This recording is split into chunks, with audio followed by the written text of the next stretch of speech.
ya. Eh, saya melihat Prof Hasanuddin, juga ada Prof Zulkifli Nasution ini. Prof Hasanuddin, oh ini, Alhamdulillah. Silakan Prof Hasan.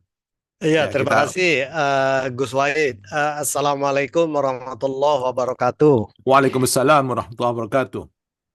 Pertama-tama terima kasih nih untuk Gus Wahid dan semua narasumber. Mungkin saya menambahkan dari bidang keilmuan saja. Kebetulan saya ini orang kebumian ya. Jadi memang seperti sudah disampaikan oleh semua rekan-rekan, air itu penting sekali ya. Jadi kalau kita lihat bumi kita ini 71% itu ditutupi lautan ya, air dan 71% kira-kira. Dan ini yang mengontrol sistem iklim, sistem cuaca di bumi kita ya. Jadi bumi kita ini memang sudah dipersiapkan oleh Gusti Allah agar habitable ya, bisa didiami. Dan tadi juga uh, Pak Joko sudah menjelaskan bahwa tubuh kita pun juga sebagian besar air ya. Kira-kira tadi kalau saya tidak salah 80 sampai 85% ya, tergantung organnya.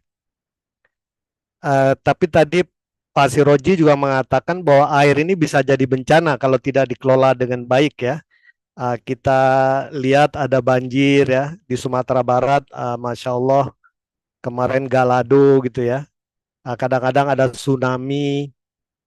Jadi air ini kelihatannya dia lembut ya, ringan, tapi kalau sudah bersatu itu powernya besar sekali ya. Bagi rekan-rekan yang pernah nyelam ke bawah laut itu tekanannya tuh besar sekali ya di dasar laut itu ya. Nah, yang menjadi perdebatan para para ahli-ahli air ya, oceanographers dan seterusnya, sebenarnya asal air ini dari mana di bumi ini? Karena kalau dari penelitian, usia air yang di bumi ini itu kira-kira 4,5 miliar tahun cahaya, 4,5 miliar tahun ya. Jadi maksudnya air di bumi ini sama tuanya dengan usia sistem matahari kita. Bahkan ditemukan ada air yang lebih tua dari matahari kita ya.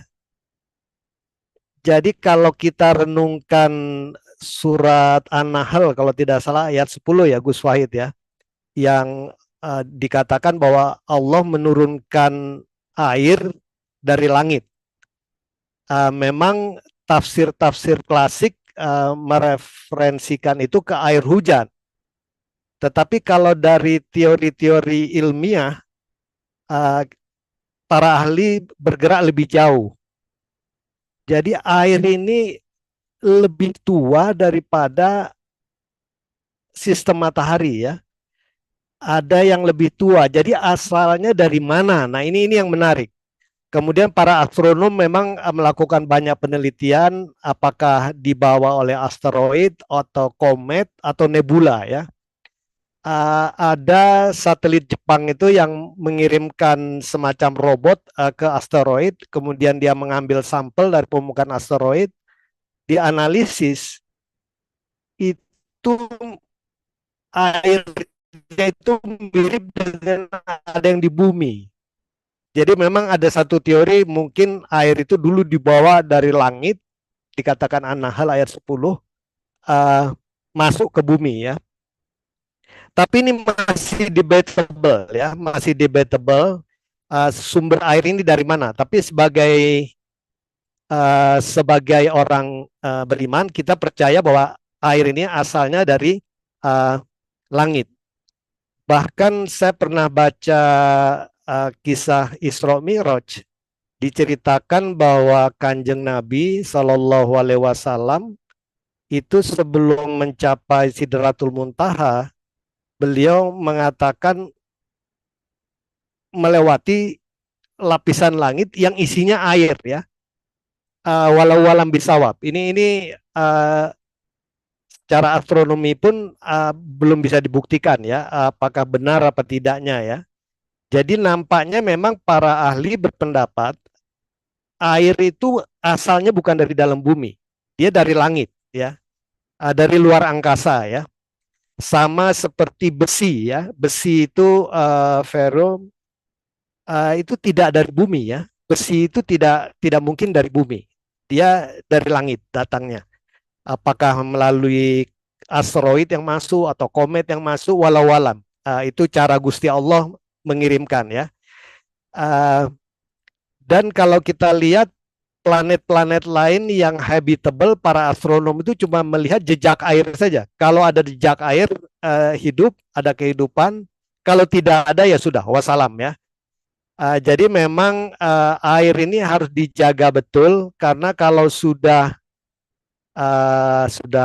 nggak ada lagi di bumi ya, uh, ya kehidupan bisa bisa musnah ya. Tapi mungkin seperti Pak Nir Alam katakan, kan ada siklus air ya. Jadi kekekalan massa air itu ada ya. Mungkin di dunia ini ada satu bagian kekeringan, tapi satu bagian yang lain kebanjiran ya. Misalnya seperti di Jakarta, kalau musim hujan banjir. Tapi mungkin kalau musim kering kekurangan air di Jawa ya.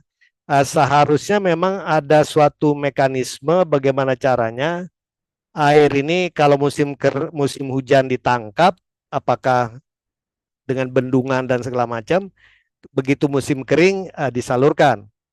Tapi repotnya memang kita ini belum apa ya, belum memanfaatkan air yang secara baik.